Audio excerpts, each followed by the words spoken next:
Hello dear students, आप सभी का एक बार फिर से बहुत बहुत स्वागत है। मैं हूं आरपी यादव और बात करने वाले हैं आज मोस्ट इंपोर्टेंट टॉपिक खरपतवार की। तो सबसे पहले मैं बात करूं जो आपका खरपतवार विज्ञान है।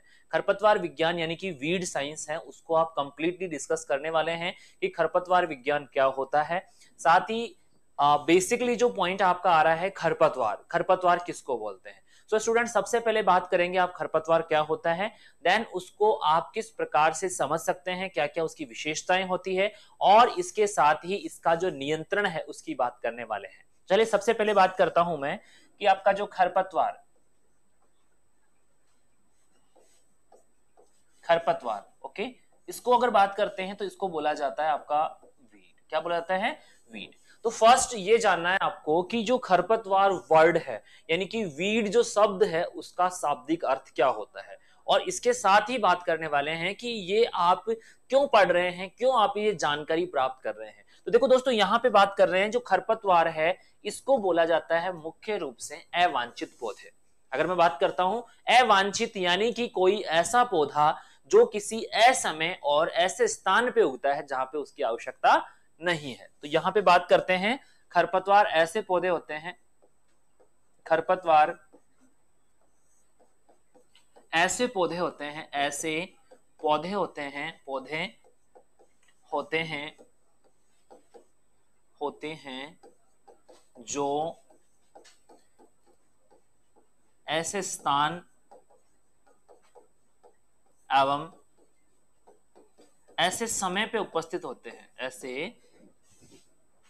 ऐसे समय पर उपस्थित होते हैं, समय पर उपस्थित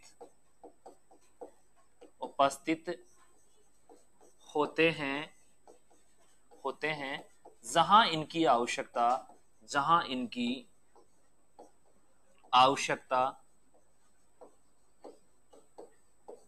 नहीं होती। ओके, तो इसमें किसकी बात कर रहे हैं आप? ये कोई अलग से थोड़ी है, ये सारी क्या है कि ऐसे पौधे होते हैं, तो बेसिकली पौधे ही, लेकिन कैसे पौधे होते हैं कि किसी ऐसे स्थान पे या ऐसे समय पर उपस्थित होते हैं जो आपके लिए लाभदायक नहीं होते हैं। ठीक है, दूसरा बात कर रहा हूं कि खरपतवार अवांछित पौधे होते हैं, अवांछित पौधे जो फसल को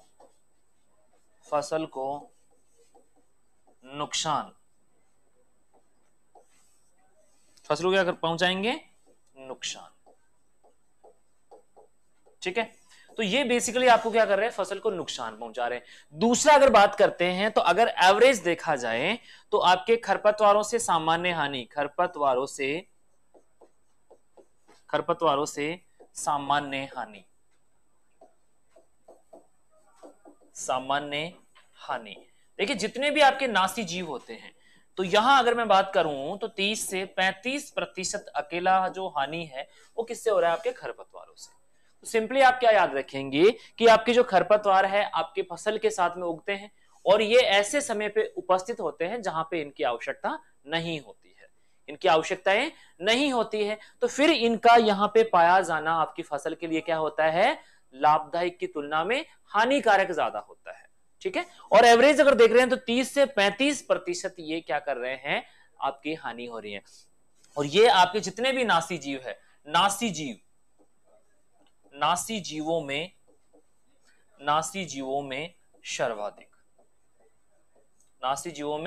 सर्वाधिक यानी कि किसकी बात कर रहे हैं? जितने भी आपके नासी जीव है, कीट है, पतंगे है, व्याधि है, रोग है, इन सभी में अगर मैं बात करता हूं तो जो हानि हो रही है वो 30 से 35% अकेला किससे होती है? खरपतवार से। किससे होती है? खरपतवार से। साथ ही बात करते हैं कि खरपतवार जो शब्द है, शब्द किसने दिया? आपके ज़ैंथ्रोटूल ने। शब्द किसने दिया? ज़ैंथ्रोटूल ने। ज़ैंथ्रोटूल ने दिया, जो इसके क्या कहलाते हैं? खरपतवार विज्ञान के जनक। खरपतवार विज्ञान के जनक के नाम से जाना जाता है ज़ैंथ्रोटूल को। ओके, तो यहां किसकी बात हो रही है? यहां बात हो रही है ऐसे पौधे होते हैं। तो पहली चीज तो ये हो गई कि होते तो बेसिकली पौधे ही है, होते तो बेसिकली पौधे ही हैं, कोई अलग से कोई चीज नहीं है यहाँ पे कि आप सोचें कि खरपतवार कोई और ही अलग चीज है। तो खरपतवार क्या है? ऐसे अवांछित पौधे हैं। देखो यहां पे समझने की कोशिश कीजिएगा, ऐसे पौधे होते हैं जो किसी ऐसे स्थान पे उगते हैं या ऐसे समय पे उगते हैं। देखो दो चीजें हैं, स्थान और समय पर उपस्थित होते हैं जहां इनकी आवश्यकताएं नहीं होती। देखो यहां बात कर रहे हैं, खेत आपका है, इस खेत की अगर बात कर रहे हो तो ये गेहूं का खेत है। खेत का क्या है? मुख्य रूप से फसल कौन सी है? गेहूं, ठीक है। और अगर इस खेत में यहां पे क्या मौजूद है? सरसों। क्या मौजूद है? सरसों। दूसरा मैं बात कर रहा हूं कि आपका फसल जिसमें लगी हुई है रबी की, क्या लगी हुई है? रबी की फसल लगी हुई है, लेकिन इसमें कोई पौधा ऐसा है जो किसका है? खरीफ का। कोई पौधा क्या है? खरीफ का। अब देखो इसको क्लियर करते हैं। यहां बात हो रही है कि खेत जो था वो उसका गेहूं मुख्य रूप से था, लेकिन इसमें उपस्थिति किसकी है? सरसों की। तो ये सरसों कहां से आया है? ये आपने लगाया नहीं, तो फिर क्या हो गया? ये खरपतवार हो गया, अवांछित पौधे, ठीक है। दूसरी बात करते हैं। अब सोचोगे आप कि सरसों तो गेहूं को नुकसान नहीं पहुंचाता है, चलो कोई बात नहीं है, लेकिन इसको भी खरपतवार कहा जाएगा। दूसरी चीज बात कर रहे हैं। पहली चीज बात कर रबी। मान लीजिएगा यहां पे आपका गेहूं लगाया हुआ है और इसमें खरीफ का कोई पौधा है, जैसे बात करें बाजरा, तो ये बाजरा यहां पे क्या कहलाएगा? कि भाई जब तेरी आवश्यकता नहीं थी, तू यहां नहीं होना चाहिए, ये हमारा एरिया है, तो यहां पे तू क्या कर रहा है? तो ये तू क्या कर रहा है मतलब कि ये अवांछित है, अनडिजायरेबल है, और आपका ये फसल की आनुवांशिक शुद्धता को खराब करेगा। अरे गेहूं के बीज में अगर बाजरे का बीज होगा तो उसको कौन खरीदेगा? तो उसकी जो शुद्धता है उसको खराब करेगा। चलो दूसरा बात मान लेते हैं, इसमें मान लीजिएगा आपका सत्यानाशी, सरसों का खेत है, उसमें सत्यानाशी क्या है इसमें डियर? सत्यानाशी। देखो ये क्या है इसमें? देखो सत्यानाशी। अब सत्यानाशी एक ऐसा पौधा होता है जो आपके सरसों से मैच होता है, सरसों के समान ही होते हैं उसके बीज वगैरह सभी। आप देखोगे तो ये जज नहीं कर पाओगे कि ये सरसों है या फिर क्या है। इसके अगर बीज अपने जो तेल है सरसों का उसमें मिक्स हो गए, या इसका जो तेल जब निकाला तो सरसों के बीज भी थे, सत्यानाशी के बीज भी थे, दोनों के बीज अगर पिस गए एक साथ में, तो उससे निकलने वाला जो तेल है वो मनुष्य के लिए हानिकारक हो सकता है। उससे ड्रॉप्सी नामक एक विकार या डिजीज होता है, ठीक है। चलो इसके अलावा और क्या विशेषता होती है? तो दूसरा पॉइंट है आपका खरपतवारों की विशेषताएं। यानी कि खरपतवार होते तो बेसिकली पौधे ही हैं, लेकिन इनकी कुछ स्पेशल विशेषताएं होती है डियर स्टूडेंट, और ये ही विशेषताएं आपके एग्जाम में पूछी जा सकती है। देखो पहली चीज बात कर रहे हैं कि खरपतवार जो होते हैं वो आपके अवांछित पौधे होते हैं, असमय उपस्थित होते हैं, लेकिन होते सभी पौधे हैं। और इसमें अगर बात करते हैं तो मुख्यतः क्या होते हैं आपके? मुख्यतः C4 पादप होते हैं। खरपतवार क्या होते हैं? C4 पादप होते हैं। C4 और C3 क्या होते हैं? जो इनमें फोटोसिंथेसिस होता है, प्लांट्स की जो फिजियोलॉजिकल प्रोसेस फोटोसिंथेसिस जो हो रहा है, उस फोटोसिंथेसिस प्रोसेस में जो उसका रिएक्शन हो रहा है उसके अकॉर्डिंग यहां पे तीन टाइप के प्लांट होते हैं, C4, C3 और कैम प्लांट। तो अगर इस फिजियोलॉजिकल प्रोसेस को देखें तो ये कौन से होते हैं? बेसिकली C4 पादप। अब देखो C4 पादप जो होते हैं इनकी विशेषता होती है कम पानी एवं कम CO2 में क्या करेंगे? प्रकाश संश्लेषण। क्या करेंगे? प्रकाश को संश्लेषित कर लेंगे, प्रकाश संश्लेषण इसका कर लेंगे। और ये किसके कारण हो रहा है? यहां पे क्योंकि इनमें क्रेज एनाटॉमी पाई जाती है। जितने भी आपके C4 पादप हैं इनमें क्रेज एनाटॉमी पाई जाती है। क्या पाई जाती है इनमें? Craze anatomy. ओके, इसके कारण ये कम पानी में रह सकते हैं। दूसरी चीज बात करते हैं, क्योंकि इनका जड़ देखो खरपतवार जो होते हैं जड़ें विकसित होती है, विकसित होती है। क्या होती है? जड़ें विकसित होती है जो गहराई में जाकर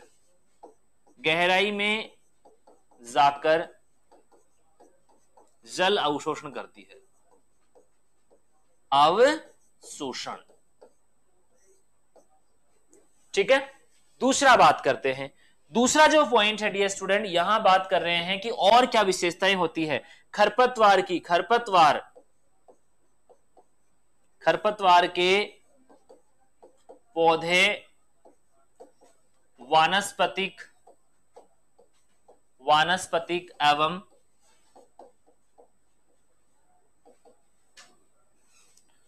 आपका जैविक लैंगिक विधि से प्रजनन करते हैं। अब देखो इससे क्या होगा, चाहे जैविक से चाहे लैंगिक से करे चाहे वानस्पतिक से, तो वानस्पतिक जो प्रवर्धन होता है उससे अगर कर रहे हैं तो अगर इनको नष्ट करना है तो आपको बहुत ज्यादा प्रॉब्लम को फेस करना पड़ेगा, बिकॉज ये नष्ट ही नहीं होंगे। दूसरी चीज बात कर रहे हैं कि इनमें प्रजनन अगर लैंगिक विधि से हो रहा है तो फिर हम इनको बीज बनने से पहले नष्ट कर देंगे। ठीक है, जड़ें गहराई में जाती है। इसके अलावा बात करते हैं बीजों पर कठोर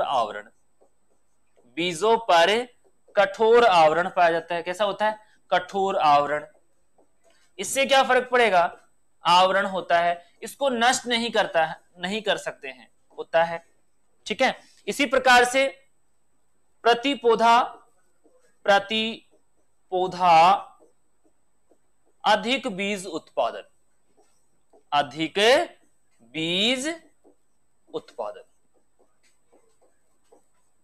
क्या करते हैं? ये प्रति पौधा अधिक बीज उत्पादित करते हैं।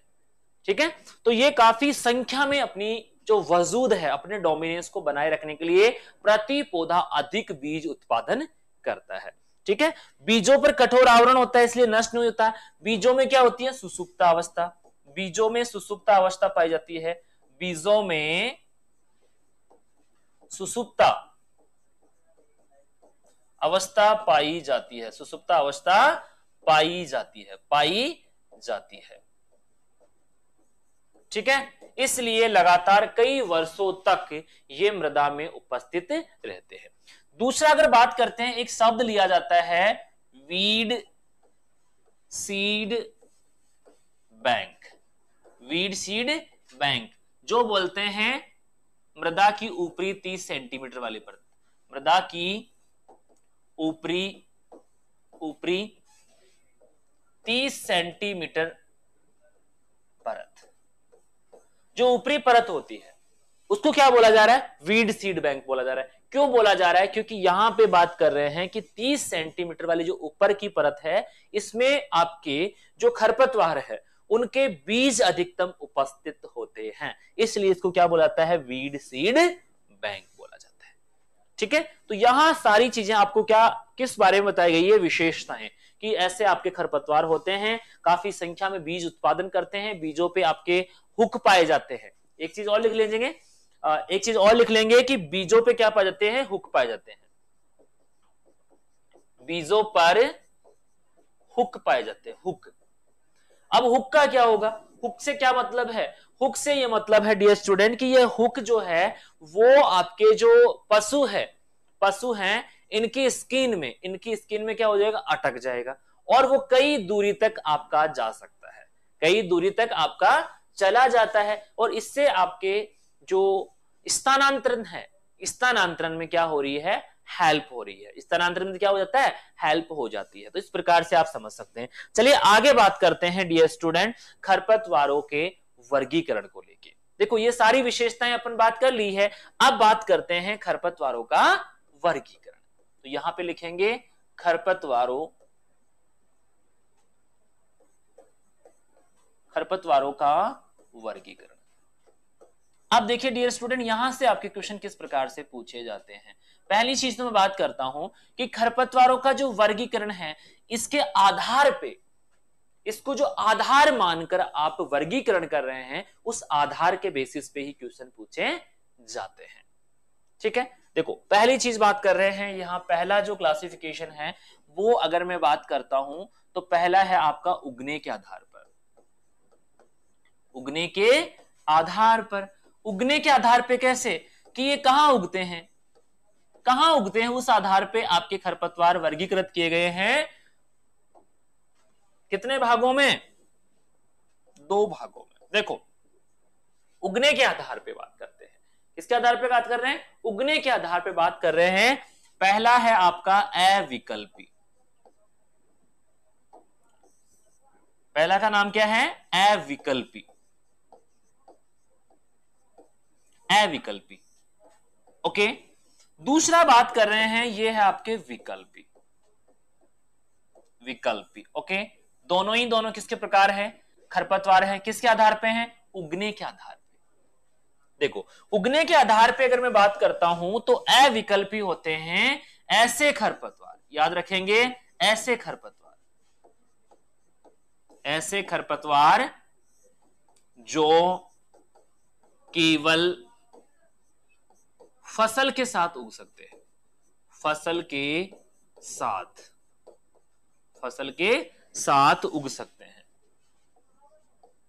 उग सकते हैं, उग सकते हैं। यानी कि ये जंगली रूप से उपस्थित नहीं हो सकते, ये जंगली रूप से उपस्थित नहीं होंगे, केवल और केवल किसके साथ उगेंगे? फसल के साथ। इसलिए इसको क्या बोला गया है आपके? इसको क्या बोला गया है? अविकल्पी। इसको क्या बोला गया है? अविकल्पी। ठीक है, यानी कि इनके पास में कोई दूसरा विकल्प नहीं होता है। ठीक है, क्या होता है आपका?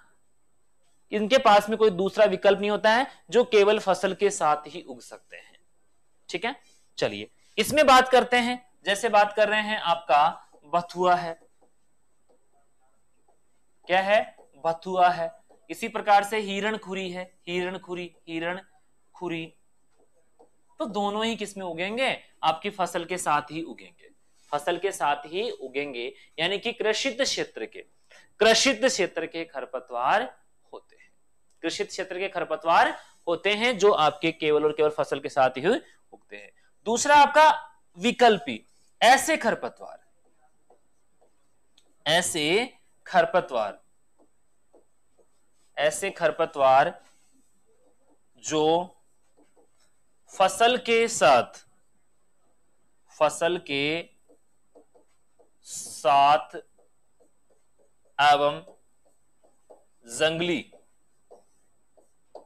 जंगली रूप से, जंगली रूप से उपस्थित होते हैं, उपस्थित हो सकते हैं, हो सकते हैं। ओके, यानी कि इसको बोला जाता है अकृषित। किसमें हो सकते हैं? अकृषित में भी हो सकते हैं एवं किसमें हो सकते हैं? कृषित में। यानी कि उनके पास में क्या होता है? विकल्प होता है। आपके पास में क्या है? ऑप्शन है, लेकिन यहां पे ऑप्शन नहीं है, केवल और केवल फसल के साथ उग सकते हैं। अगर जंगली रूप से उगने वाले तो जंगली रूप से उग सकते हैं, कभी भी आपके फसल के साथ उगने वाला जंगली रूप से नहीं उगेगा, और जंगली रूप से उगने वाला कभी भी फसल के साथ में नहीं उगेगा। ठीक है, तो याद रखेंगे कि अविकल्पी कैसे होते हैं। और ये किसके आधार पे है डियर स्टूडेंट? ये जो आधार माना गया है, ये जो आपका आधार माना गया है, वो किसके आधार पे है? ये किसके आधार पे बात कर रहे हैं? ये बात हो रही है आपके उगने के आधार पे। ठीक है, चले नेक्स्ट बात करते हैं। नेक्स्ट जो आपका वर्गीकरण है वो है जीवन चक्र के आधार पे। किसके आधार पे है? जीवन चक्र के आधार पे, जीवन चक्र के आधार पे, जीवन चक्र के आधार पे। जीवन चक्र के आधार पे कैसे? देखो इसमें सबसे इंपॉर्टेंट चीज है, 3 प्रकार से होता है।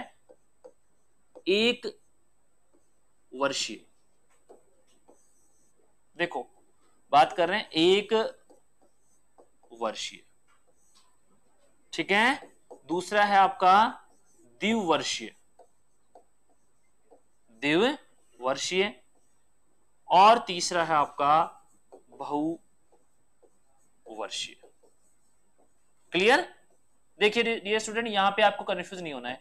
एक वर्षीय का मतलब क्या होता है? देखो, एक वर्षीय का मतलब होता है जो अपना जीवन चक्र, अपना जीवन चक्र, जीवन चक्र एक साल में पूर्ण करते हैं। एक साल में, एक साल में पूर्ण कर लेते हैं, पूर्ण, ठीक है। इसमें एक महीने, एक साल से कम अवधि भी हो सकती है, जैसे 6 महीने हो सकते हैं। ओके, तो इसको क्या बोल रहे हैं कि एक साल में अपना कंप्लीट जो भी काम है, वानस्पतिक वृद्धि भी इसी साल में करेगा, ओके, बीज उत्पादन भी इसी में करेगा और मरेगा भी इसी साल। ओके, तो उसको क्या बोलते हैं आपके एक वर्षीय। इसको क्या बोलते हैं आपका एक वर्षीय बोला जाता है। क्या बोला जाता है डियर स्टूडेंट? एक वर्षीय बोला जाता है। दूसरा मैं बात करता हूं द्विवर्षीय। देखो, ये क्या करते हैं? प्रथम वर्ष, ये आपके प्रथम वर्ष क्या कर रहे हैं? आपके प्रथम वर्ष जो हो रहा है, इनमें हो रही है वानस्पतिक वृद्धि, वानस्पतिक वृद्धि हो रही है। और अगर सेकेंड ईयर की बात करें, एवं जो आपका द्वितीय वर्ष है, द्वितीय वर्ष में क्या करते हैं? बीज उत्पादन, बीज उत्पादन।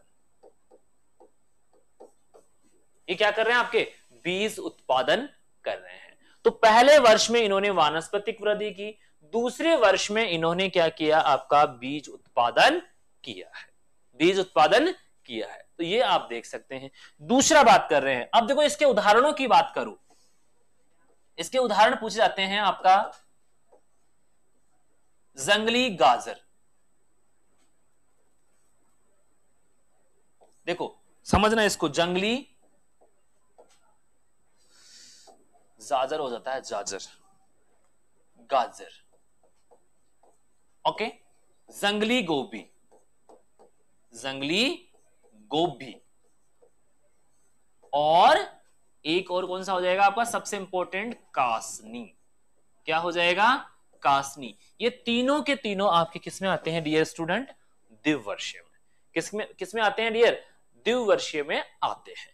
इसी प्रकार से बात करें बहुवर्षीय, जो लगातार वानस्पतिक वृद्धि भी करते रहते हैं और बीज उत्पादन भी करते रहते हैं। तो इसमें अगर मैं बात करता हूं आपका, जैसे मोथा है, मोथा,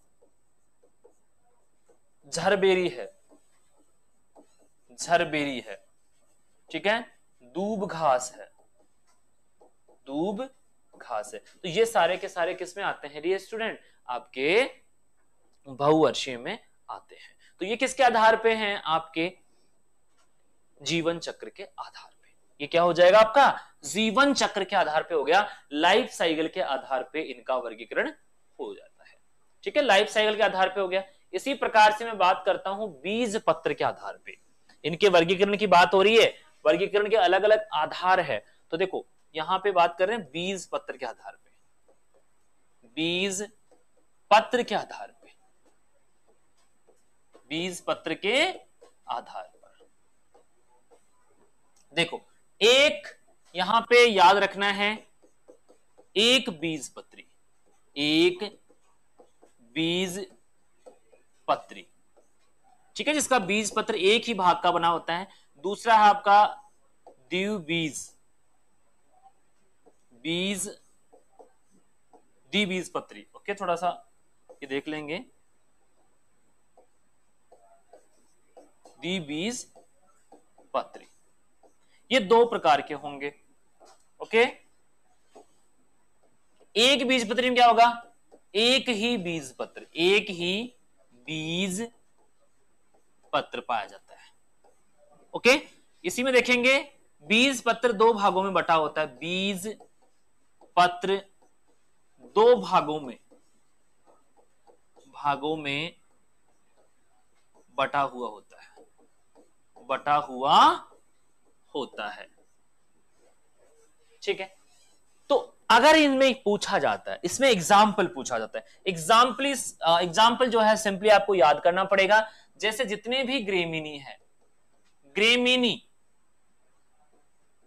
ग्रेमिनी फैमिली से जो बिलोंग करते हैं वो सारे के सारे एक बीजपत्री ही होते हैं। ओके, जैसे बात करूं गेहूंसा है, कांस है, बरू है। देखो यहां पे लिख देता हूं गेहूंसा, कांस, बरू, बरू। ओके, बरू, बरी नहीं है, बरू, बरू, और इसके अलावा प्याजी। ओके, तो ये सारे के सारे क्या होते हैं, एक बीजपत्री, यानी इनका एक ही बीजपत्र पाया जाता है। द्विबीजपत्री की बात करता हूं, जैसे भतुआ,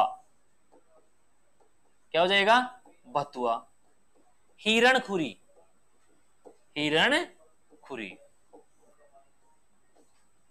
भतुआ हो गया, हिरणखोरी हो गई। मकोई, मकोई नाम सुना होगा आपने, मकोई,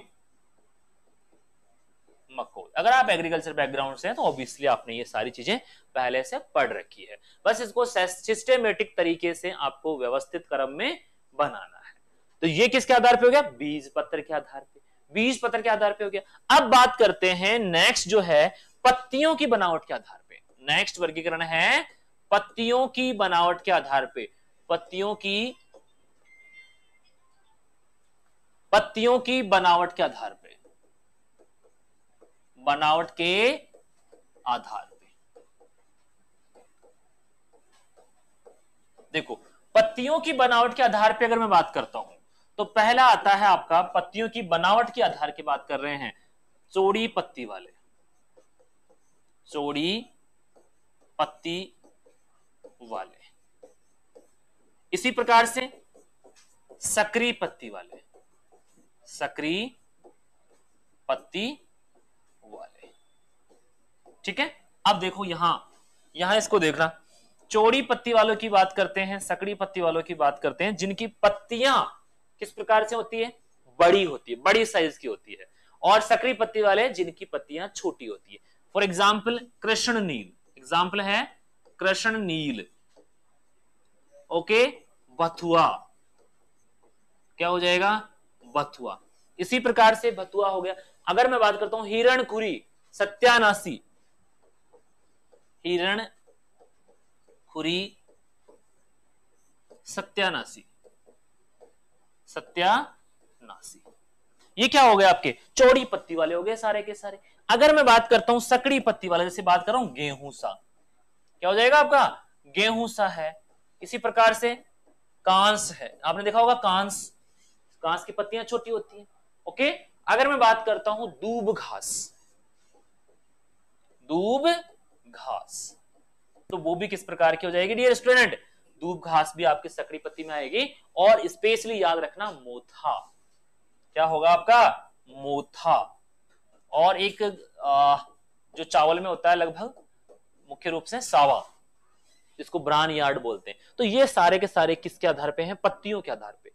चौड़ी पत्ती वाला कौन सा है, सकड़ी पत्ती वाला कौन सा होता है, तो ये आपको हमेशा पूछे जाते हैं, ये हमेशा पूछे जाते हैं। अब देखो एक वर्गीकरण, विशेष वर्गीकरण जिसकी अगर मैं बात करता हूं तो वो वर्गीकरण है आपका परजीविता के आधार पर। इसको अच्छे से समझने की कोशिश कीजिएगा। देखो यहां पे पॉइंट क्या है, परजीविता के आधार पर, परजीविता के आधार पर। ओके, इसमें अगर बात करता हूं तो आपको याद रखने हैं सिर्फ और सिर्फ 4 नाम। कितना नाम याद रखने हैं, 4 नाम याद रखने हैं। और हमेशा एग्जाम में क्वेश्चन यहां से जरूर पूछा जाता है। देखो इस प्रकार से आपको एक पौधे की स्ट्रक्चर बना लेनी पड़ेगी, क्योंकि आपको यह कंफ्यूजन होता है कि पहले कौन सा नाम लिखा जाए। तो इस प्रकार से आप देख सकते हैं कि पौधा है और इसकी जड़ें हैं। ठीक है, पत्तियां भी बना लेंगे अगर आपको अच्छा लग रहा है तो। देखो ये इसकी पत्तियां हो जाती है। हो सकता है कई पत्तियों की साइज छोटी बड़ी हो जाए, पौधे पे डिपेंड करता है। ठीक है, चलिए अब देखिए यहां बात हो रही है, यहां इसको ट्रिकी तरीके से याद करेंगे, बिकॉज याद तो सबको होता है लेकिन आप इसको भूल जाते हैं। ये क्या हो गया आपका तना, ये क्या हो गया जड़। अब ये तो आपको पता ही है, आप लिखने की आवश्यकता भी नहीं है। तो एक ट्रिक याद रखनी है आपको, जिसके आधार पे आप इसको याद कर सकते हैं। देखो इस ट्रिक को भी काफी जगह लिखा हुआ है, लेकिन इसको समझाने का जो तरीका है उसके आधार पे आप इसको डिफाइन करेंगे। ये आपने CLOS लिखा है, वो ऊपर से नीचे की ओर स्टार्ट होगा, यानी कि पहले तने की बात होगी, पहले तने की बात होगी। और हमेशा आपका पूछा जाता है पहले कि पूर्ण तना या पूर्ण जड़, अर्ध तना या अर्ध जड़। तो इसके आधार पे देखो 4 प्रकार के आपके खरपतवार होंगे। सबसे पहले मैं बात करता हूं पूर्ण की, पूर्ण तना, क्योंकि पहले तने से स्टार्ट कर रहे हैं। पूर्ण तना परजीवी, पूर्ण तना परजीवी। इसके बाद में बात करता हूं आर्ध, इसकी बात कर रहा हूं आर्ध तना परजीवी, आर्ध तना परजीवी। इसी प्रकार से बात करते हैं पूर्ण जड़ परजीवी, पूर्ण जड़ परजीवी और अर्ध जड़ परजीवी, अर्ध जड़ परजीवी। ये 4 नाम आपको याद रखने हैं, हमेशा एग्जाम में पूछे जाते हैं। अब देखो आप सभी को पता है परजीवी और परपोषी में क्या अंतर है। देखो एक है आपका परजीवी और एक क्या है आपका परपोषी। देखो परजीवी तो क्या है, जो भोजन प्राप्त करता है, भोजन क्या करने वाला, प्राप्त। और परपोषी क्या है, जिससे भोजन प्राप्त किया जा रहा हो। तो अगर मैं बात कर रहा हूं कि ये आपके 4 प्रकार के खरपतवार होते हैं जो किसी फसल के पौधे से आपका भोजन प्राप्त कर रहे हैं। तो अगर यहां ये आपका परजीवी खरपतवार है, परजीवी क्या है आपका खरपतवार, और भोजन जो प्राप्त कर रहा है वो किससे कर रहा है, आपके फसल से। तो फसल क्या हो जाएगा इसमें, पोषी। तो पोषी पौधों की अगर बात की जाए, पोषी पौधों की बात करी जाए, तो यहां पे आपको याद रखना पड़ेगा कि पोषी पौधे कौन से होंगे। अब देखिए इसमें पहला लेते हैं सी, इसको यहां पे लिख देते हैं क्योंकि इसी सीक्वेंस में आएगा। ये होता है आपका कसकुटा, क्या आता है आपका कसकुटा। एल को लेते हैं, ये क्या हो जाएगा आपका लोरेंथस। ओके, ओ का मतलब क्या हो जाएगा, ओरोबैंकी, ओरोबैंकी, ओरोबैंकी। और एस का मतलब क्या हो जाएगा dear student, striga, striga, striga. Okay, ये 4 नाम आपको इस सीक्वेंस में लिख लेने हैं। अब देखो पहली चीज आपकी ये क्लियर हो जाएगी, ये हो चुकी है कि पूर्ण पहले अर्ध बाद में, पूर्ण पहले अर्ध बाद में, तना पहले जड़ बाद में। ये चीज तो हो गई क्लियर। अब बात करें कि ये तो क्या हो गया, आपके खरपतवार हो गए, ये तो क्या हो गए परजीवी। और अगर यहां पे बात की जाए परपोषी की, परपोषी की, ये किस फसल को नुकसान पहुंचाते हैं, ये किस फसल को नुकसान पहुंचाते हैं, तो ये क्या हो जाएंगे आपके पोषी पौधे। तो अगर मैं बात करूं कसकुटा का पोषी पौधा यानी किसमें लगते हैं, तो रिजका और बरसी, रिजका एवं बरसी, रिजका एवं बरसी। और ये आपके कहां लग रहे हैं, देखो ऊपर से स्टार्ट हो जाओ, ऊपर यानी कि तने में। क्लियर। दूसरा बात करें आर्ध तना परजीवी, ये होता है आपका लोरेंथस, और लोरेंथस लगता है आपकी उद्यानिकी फसलों में, उद्यानिकी फसलों में। और उद्यानिकी फसलें कौन सी होती है, आम है, केला है, पपीता है, खजूर है।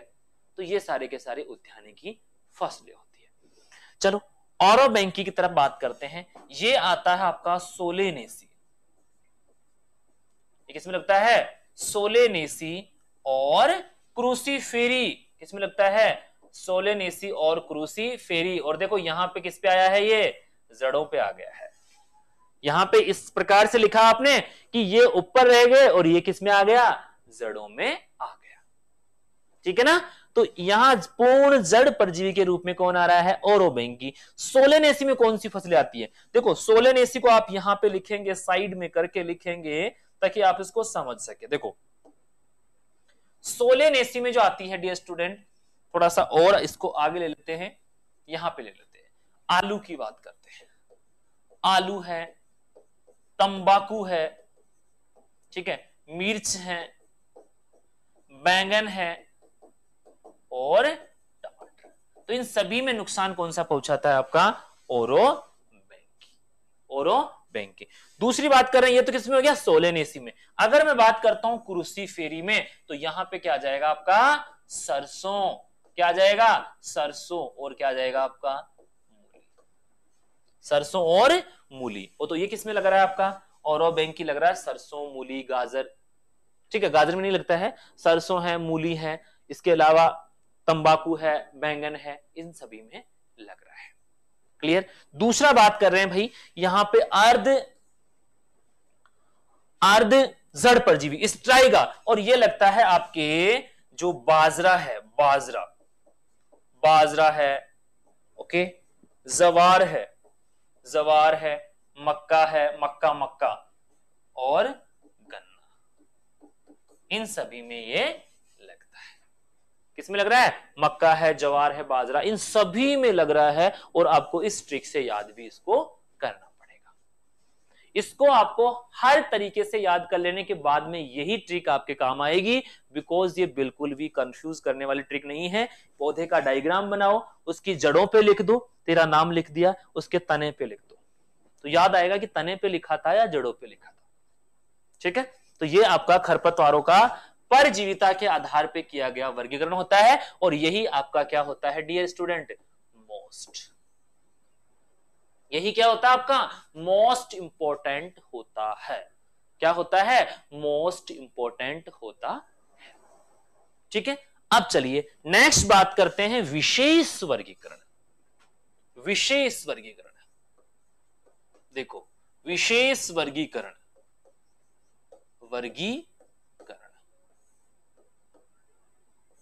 विशेष वर्गीकरण की अगर मैं बात करता हूं, तो विशेष वर्गीकरण में आएंगे कई सारे वर्गीकरण के प्रकार, जिसमें अगर मैं बात करता हूं, पहला आता है आपका सापेक्ष खरपतवार। ठीक है, देखो पहली बात कर रहे हैं सापेक्ष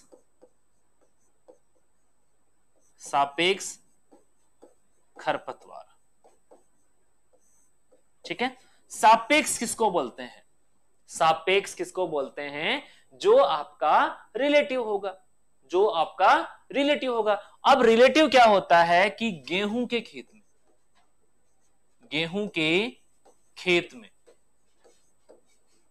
में जौ का उगना, ये क्या हो जाएगा आपका? सापेक्ष खरपतवार। ये पौधा आपका जौ का आ गया, कहां से आ गया पता नहीं है, लेकिन इसको प्रकार कौन सा मानेंगे? इसको सापेक्ष। ओके, इसी प्रकार से मैं बात करता हूं निरपेक्ष। ओके, निरपेक्ष क्या होता है? जो हमेशा फसल को हानि पहुंचाता है, हमेशा फसल को हानि। ओके, इसी प्रकार से नेक्स्ट जो है वो है आपका अवांछित। क्या हो जाएगा? अवांछित। यहां आप याद रखेंगे एक ही फसल की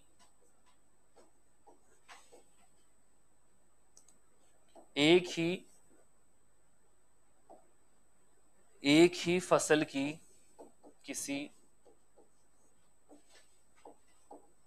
अन्य किस्म का पौधा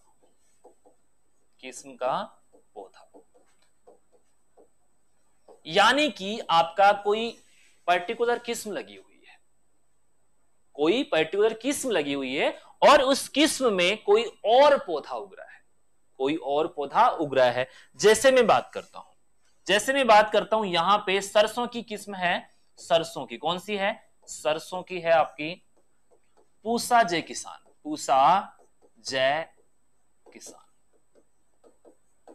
बायो 902 है। इसमें आपकी आ गई दुर्गामणि। क्या हो गई? दुर्गामणि उग गई, दुर्गामणि, ओके, दुर्गामणि। तो ये किस प्रकार का होगा आपका? अवांछित। और ये किसको नुकसान पहुंचा रहा है? देखो, ये आपके खराब कर रहा है आनुवांशिक शुद्धता को, आनुवांशिक शुद्धता को, आनुवांशिक शुद्धता को खराब कर रहा है, आनुवांशिक शुद्धता को खराब कर रहा है। और इस क्रिया को अगर यहां से ये किस्म लगा हुआ है पूसा और दुर्गामणि, तो इनको अलग करने को बोलते हैं रोगिंग। क्या बोलते हैं? रोगिंग बोला जाता है इस प्रकार की समस्या को दूर करने के लिए। तो ये क्या हो जाएंगे आपके? अवांछित खरपतवार। ठीक है, इसी प्रकार से मैं बात करता हूं, जो फसल के समान हो उनको बोला जाता है नकलची। फसल के समान आकारी के, फसल के समान क्या होगी इसकी? आकारी की होगी डियर। तो ये आपका किस नाम से जाना जाएगा? आपका नकलची के नाम से जाना जा रहा है। इसी प्रकार से पिछली अवधि का फसल, पिछली अवधि की कोई फसल है,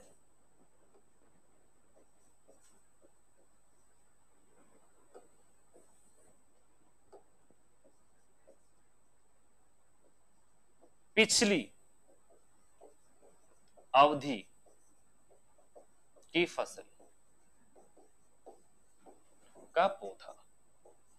अगर मैं बात कर रहा हूं, यहां पे बाजरा पहले बोया हुआ था खरीफ में, अब उसमें रबी में आपने कोई अन्य पौधा लगा दिया है, रबी में कोई अन्य पौधा लगा दिया है, तो वो आपका क्या हो जाएगा? वो आपका वॉलेंटियर के नाम से जाना जाएगा। उसको क्या बोलेंगे? वॉलेंटियर। क्या बोलेंगे? वॉलेंटियर खरपतवार इसको बोला जाएगा। तो इस प्रकार से आपके डियर स्टूडेंट ये खरपतवारों के वर्गीकरण मैंने आपको बताए हैं। क्या बताए हैं? वर्गीकरण बताए हैं। याद रखेंगे कि इनके वर्गीकरणों में से किस प्रकार से क्वेश्चन पूछे जाते हैं।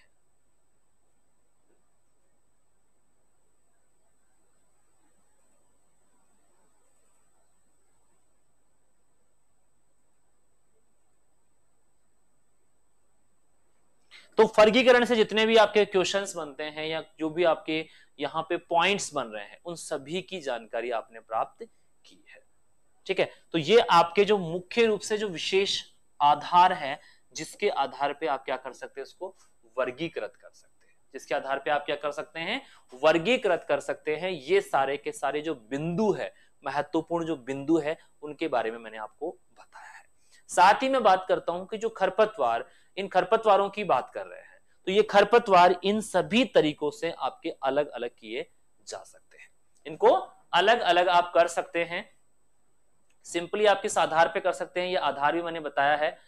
एक वर्षीय कौन से होते हैं, द्विवर्षीय कौन से होते हैं, बहुवर्षीय कौन से होते हैं, ये सारे के सारे आधार आपको पता होना चाहिए।